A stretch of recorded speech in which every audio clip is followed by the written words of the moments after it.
C'était un jour qu'il ne pensait pas voir arriver. Atrahasis s'était résigné. Ce parasite vivrait toujours en lui, et il n'y avait aucun remède à ça. Pourtant, voilà qu'on lui offrait une solution sur un plateau. Son bienfaiteur prendrait la place laissée vacante par son fléau personnel, mais ce n'était pas une grosse concession, finalement. L'échange était très largement favorable pour lui. Alors, pourquoi ressentait-il ce pincement désagréable au cœur, tandis que l'autre se faisait engloutir ? Cela faisait des années qu'il devait cohabiter, à l'intérieur de lui-même, avec ce dégénéré aux instincts combatifs bien trop poussés. C'était profondément heurtant pour le prince, lui qui était d'une nature plus douce et beaucoup plus porté sur l'aide qu'il pouvait donner à son peuple. Pourtant, il n'y avait rien à faire. L'autre était un esprit ancestral, voguant dans la famille royale au gré de ses envies. Il n'était pas fondamentalement mauvais, mais il n'avait pas les mêmes mœurs et restrictions que les gens d'aujourd'hui. Lui vivait et réagissait encore en accord avec un autre temps, un temps où le meurtre et la barbarie étaient monnaie courante. Impossible de raisonner avec quelqu'un qui était ainsi depuis des centaines d'années. C'était comme vouloir remonter un torrent à contre-courant, totalement hors de portée. Cet esprit avait envahi Atrahasis avec la force d'un cours d'eau déchaîné lorsqu'il était jeune. Depuis, c'était un combat de tous les jours pour ignorer ses ricanements, ses réflexions, ses propositions ignobles ou parfois indécentes. Le prince sorcier en avait entendu des horreurs à l'intérieur même de sa tête. En grandissant, le jeune homme avait simplement trouvé de l'aide chez les chamans, ces derniers recommandant des plantes calmantes. Cela n'avait eu qu'un effet limité mais non négligeable malgré tout. Ça rendait l'autre somnolent, et ainsi, l'héritier du trône du Sud avait une paix toute relative pendant au moins quelques heures. Ce n'était pas grand-chose, mais c'était déjà ça de prix. Dans sa situation, on ne crachait sur rien qui puisse aider, même un minimum. Et puis, son petit quotidien, entre soins à son peuple, tisane et devoirs princiers avaient été bousculés tout à coup, lui donnant l'effet d'une explosion en pleine figure. Les agissements de la secte, cercle religieux montant au centre du continent, avaient été mis sous la lumière et la guerre s'était déclarée d'elle-même. Des enfants enlevés, enrôlés, des massacres au nom du profit, des machinations qui prenaient place maintenant. Tout le monde avait été choqué, figé. Ce temps avait été rentabilisé par la secte pour avancer ses derniers pions, et c'était désormais l'heure de se réveiller, de toute urgence. S'ils ne voulaient pas tous périr sous la tyrannie de ce groupe d'illuminés, il fallait bouger, se regrouper. L'autre avait exalté, à ce moment. Il y allait enfin avoir du sang, il allait enfin pouvoir combattre. Après tout, il n'était pas le grand guerrier rouge pour rien, et il allait enfin avoir l'occasion de démontrer ses talents.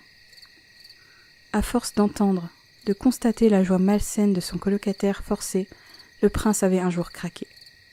Plus de tisane pour l'aider, plus de patience. Pas alors que lui et son royal père constataient de nouvelles attaques sur leur territoire presque tous les jours. Qu'il dénombrait les morts avec une déconfiture latente.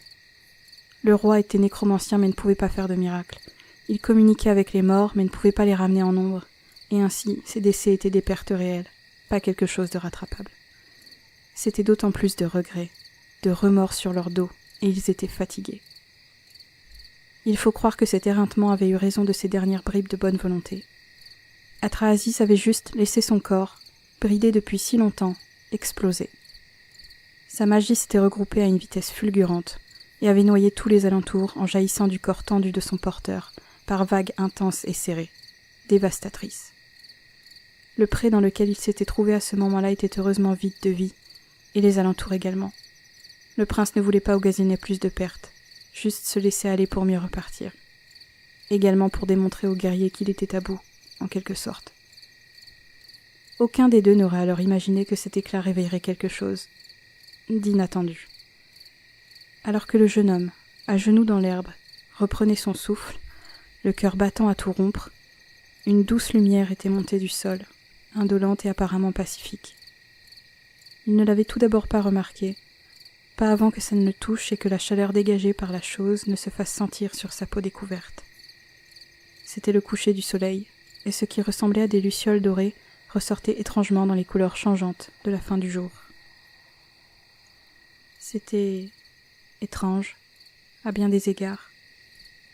Cela ressemblait à des lucioles, cela voltait légèrement autour de lui, et il lui semblait que ça bourdonnait, comme une voix qui peinerait à se faire comprendre, à la lisière de sa conscience. Atrahasis savait que laisser la voix entrer véritablement dans sa tête était prendre un risque de se faire posséder par quelque chose de réellement mauvais. Ils étaient en plein conflit, et les attaques de l'ennemi pouvaient prendre toutes sortes de formes.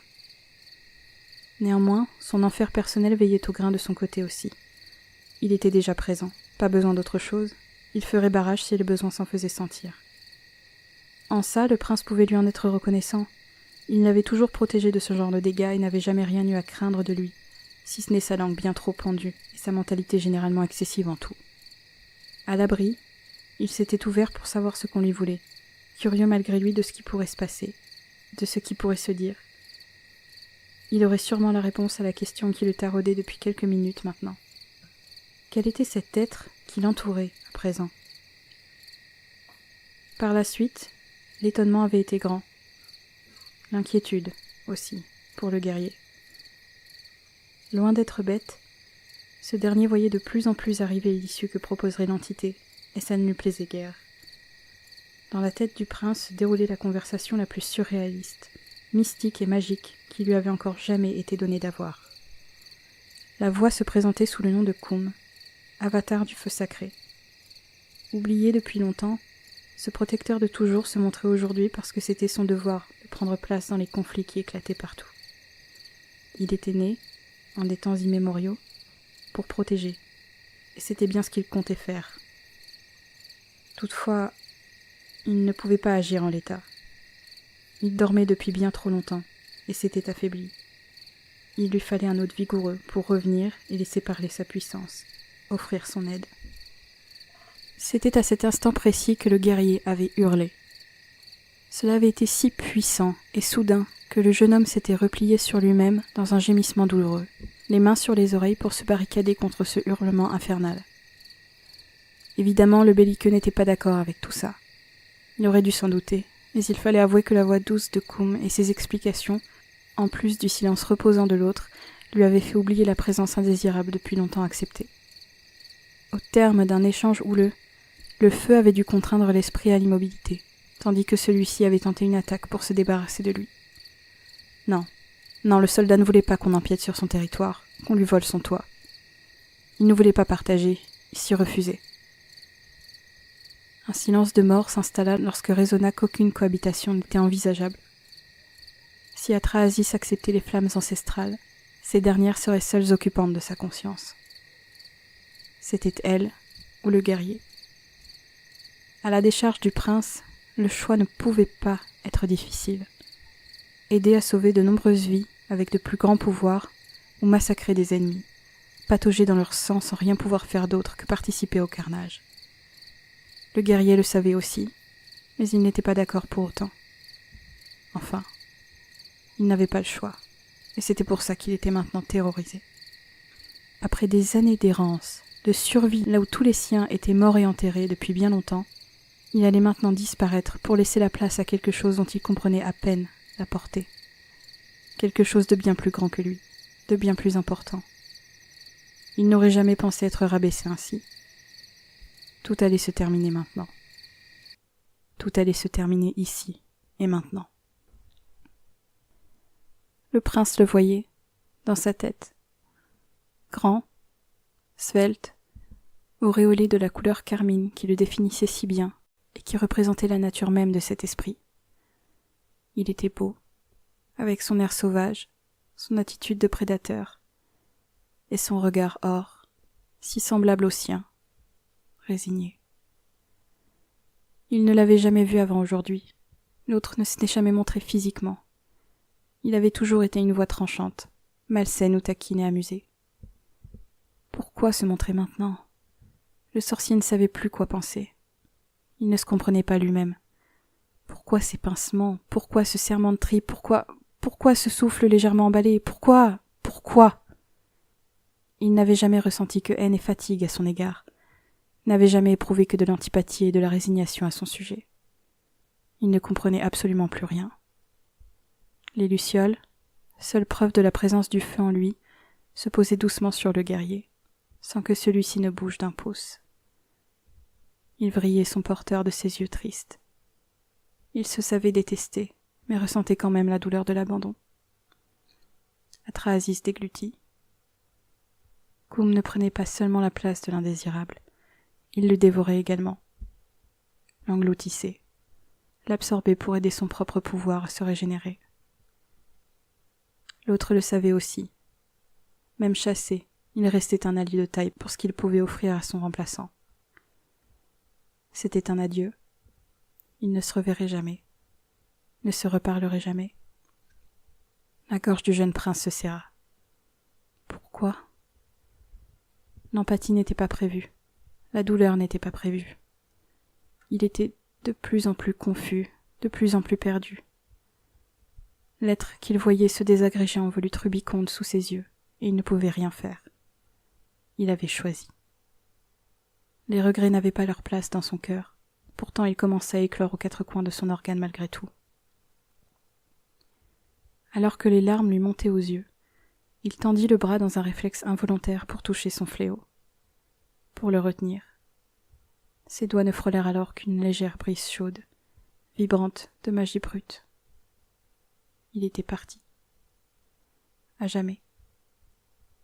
Le grand guerrier s'en était allé, délaissé pour une cause plus grande.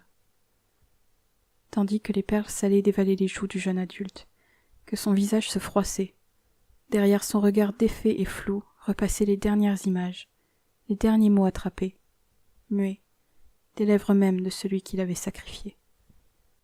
Prends soin de toi. Je reste dans ta mémoire. Oui, il n'était plus qu'un souvenir, à présent. Atrahasis tomba main dans l'herbe, désormais fraîche, et pleura, longtemps, tandis qu'à l'intérieur de lui s'épanouissait désormais la solution à l'avenir du monde. Il ne s'était pourtant jamais senti aussi vide. Rappeler l'autre ne servirait à rien. Il n'y avait rien de réparable. Il était parti. Tout simplement. Oui, parti. Et le sorcier se sentait seul.